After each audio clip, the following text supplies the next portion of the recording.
Yes, hej og velkommen til Clausen & Cube-studiet her med mig, Thomas Peter Clausen. Vi skal i den her video kigge lidt videre på, hvordan man beregner afkast på portefølje, og vi er stadigvæk ikke i gang med at kigge på fremtiden, altså det svære krystalkuglen. Nej, vi er stadigvæk ved at prøve at lære afkastmetodik ud fra behandlingen af værdipapirer i fortiden, altså med kendte priser.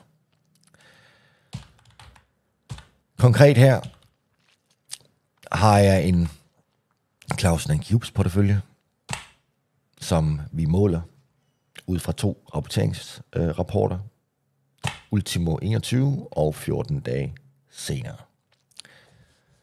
Der ligger 3 aktiver, 2 velkendte her på aktiesiden i form af Novo Nordisk og Vestas med henholdsvis 600 stykker, altså nominelt i beholdning, og 1000 stykker hos Vestas. Og det gør der også 15 handelsdage senere. Kontanter, som jo altså er på samme måde som de 2 aktier, et aktiv, trods at aktivet typisk ikke ligger inde under den liste, man ser i sine rapporter. Kontanter står typisk sådan et eller andet sted og flagrer inde i bunden eller i toppen af en rapport på samme måde inde i de forskellige handelssystemer. Inde på sin portefølje oversigt, der vil kontanter også typisk fremgå et andet sted end hvad skal vi sige, i en naturlig rækkefølge nedad på en række sammen med alle de andre aktiver.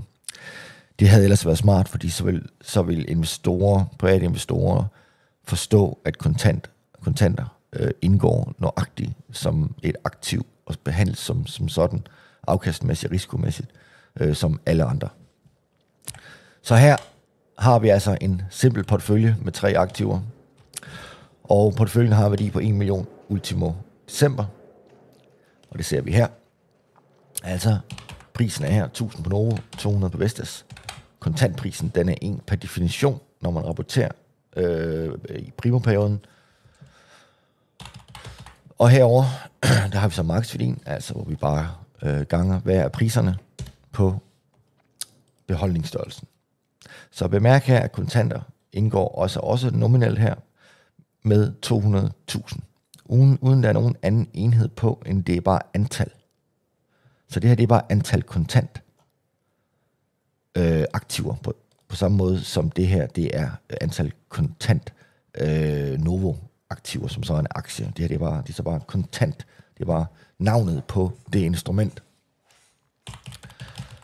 Så alt i alt 1 million, og vi så ser så her fremskrivningen med de nye priser, 1050 på Novo, altså 5% afkast, og Vestas her, 200 til 225, som jo altså viser lige her, hvordan vi gør det. Altså vi tager bare lige den relative værdi, 12,5 der, og på Novo, altså 5%, og foreløbig kontant 0%. Og så kan vi så beregne periodeafkastet her på de 15 handelsdage, kan vi så beregne på 2 måder. Enten ved igen her at tage markedsværdien, altså summen af de enkelte aktivers markedsværdi, pris gange beholdning, sammenligne den sum med den sum, det vi har heroppe, altså 1000 eller 1.055.000 divideret med den der, det giver altså de 5,5%. Det er den ene måde. Det er den ufede måde. Det er korrekt måde, men det er ikke den måde, eller det er ikke en tilstrækkelig måde, når først vi skal til at kigge på alle de ting, der måtte foregå imellem den 14. i 1. og 30. i 12. i form af udbytte og gebyr og alle mulige andre ting, skat osv. Så lad os lige prøve at se, hvad det egentlig er, vi skal nå frem til her. Vi skal have fat i andelene, og andelene, dem har vi gemt her. De ligger her.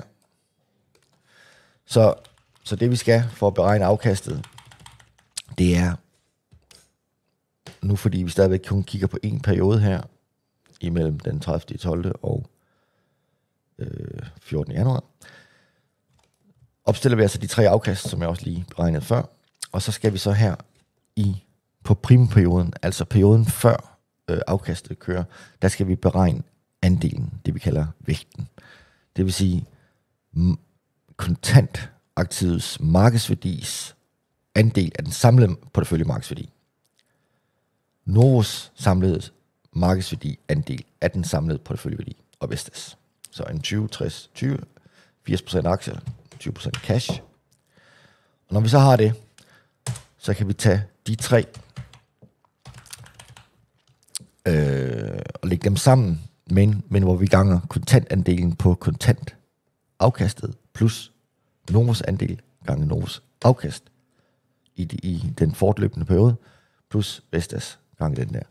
Og her kan vi bruge en lille funktion inde i Excel, der hedder summen af produkterne, hvor vi regner produkterne af de 3 gange de 3. Vi trækker ikke en fra. Sådan der. 5,5%, altså det samme, som vi også fik på markedsværdimåden. Så det, jeg mangler her nu, det er nemlig afkastet på kontanter. Vi har afkastet på Vestas og Novo beregnet. Gjorde vi herude. Hernede. Men vi mangler på cash. Og det er klart, hvis ikke der er nogen forrentning på kontanter, altså hvis anfordringskontoens rente er 0%, jamen så sker der ikke nogen fremskrivning af denne her formue baseret på de 200.000. Altså så er de 200.000 stadigvæk 200.000, fordi kursen på kontantbeholdningen er stadigvæk 1. Nogle bruger også 100 her, fordi kontanter ligesom er et obligationsaktiv, så bruger man kurs 100 som indeks. Jeg bruger nu typisk bare 1. Så det vi skal prøve at antage her, det er, at du faktisk er så heldig, at der er hele 2% i årlig tilskrivning på din kontantsaldo. Og vi ved lige nu, at du har lige nuagtigt, vi antager i hvert fald lige nu, at der er de her 200.000 hele vejen. Altså, med andre ord, der er kun de her 2 perioder lige nu. Vi glemmer alt, hvad der foregår herinde imellem. Så lige nu er det her kun, hvad du ser. Og det vil sige, at de 2%, de bliver altså tilskrevet på din kontantposition i de her 15 handelsdage. Altså, de 15 handelsdage, som vi kan få ved at tage den der, fratrykket den der.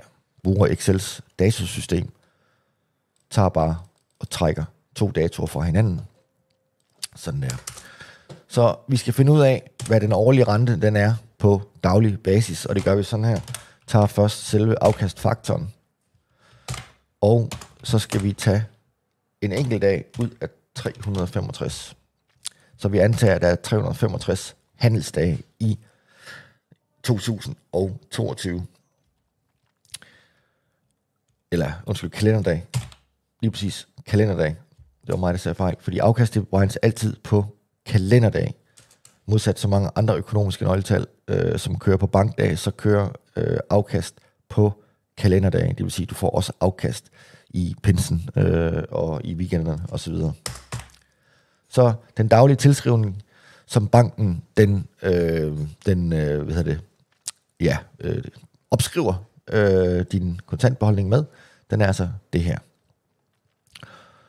Typisk så ser man det ikke i sine rapporter på daglig basis. Der kommer der en kvartalsmæssig tilskrivning.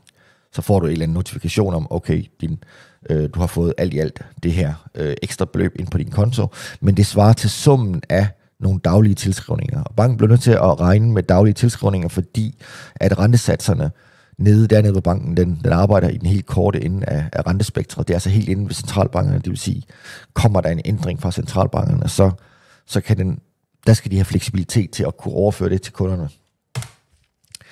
Så det vi gør nu, det er, at vi tager vores kurs her,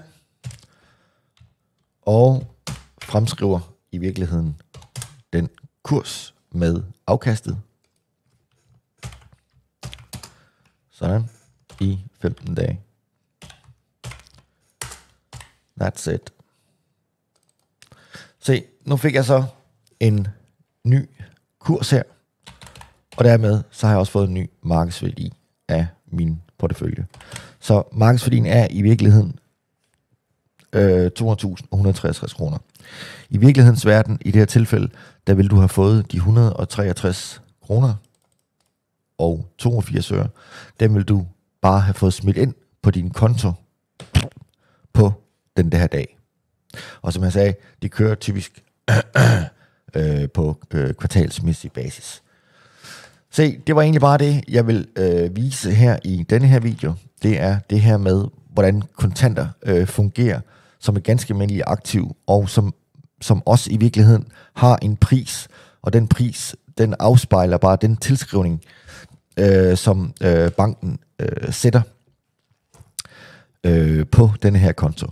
Og den tilskrivning, den kunne så også være negativ. Altså nøjagtigt det, som vi har oplevet i flere år her op igennem 18, 19, 20, 21 i danske banker. Så lad os nu sige, at den havde været minus 2%. Jamen så havde man så trukket beløb ud her, altså svarende til de 200.000 minus den der. Det havde banken altså trukket ud af din konto. Og dem havde de måske trukket ud lige der. Så havde de bare suget dem fra din konto. Så, og herover ser vi så selve afkastet, bare lige afslutningsvis, så ser vi så, hvad afkastet det var i det negative forretningstilfælde, og her i det positive forretningstilfælde, 0,08% har det her afkast altså været på det, vi kunne kalde et risikofrit aktiv. Yes, se med videre i de næste videoer, hvor vi skal ind og kigge i de mellemliggende dage her, og hvor vi skal prøve at kigge på, hvordan omkostninger det indregnes i afkastet her, og så skal vi så lidt senere igen se på udbytte, som ryger ind på kontantsaldoen her. Alright, tak for i dag.